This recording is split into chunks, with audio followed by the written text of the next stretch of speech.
मैं जमील अहमद फार्मर और जर्नलिस्ट सुल्तानपुर से। आज हम सनई के खेत में आए हुए हैं। ये देखिए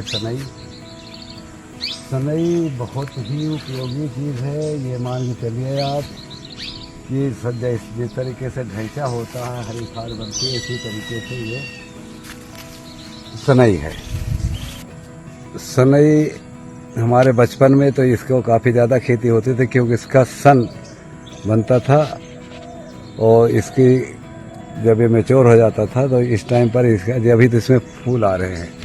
इन फूलों को सब्जियों में भी उपयोग किया जाता है। बहुत ही शौक से लोग इसकी सब्ज़ी खाते हैं। और ये भी ढैंचे के तरीके से सनई बोने के 45 दिन पे इसकी भी जुताई की जाती है। हरी खाद के लिए सनई भी बहुत फेमस है। इसमें भी यूरिया डीएपी की ज़रूरत नहीं पड़ती है और ये बहुत ही उपयोगी है। ये देख सकते हैं आप। और अब जैसे मान लो जिसको जुताई नहीं करना है, हरी खाद नहीं बनाना है जिसको, वो इसको कटाई करके फिर इसका प्रोसीजर होता है। पानी में इसको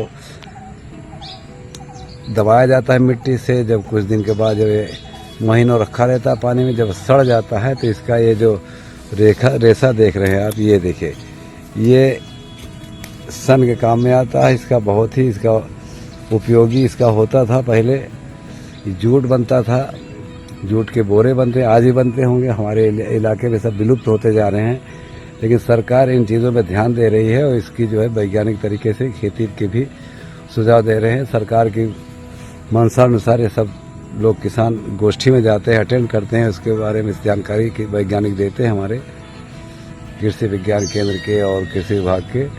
तो ये आप किसान भाइयों देख सकते हैं सनई की खेती, जिससे हरी खाद बनता है।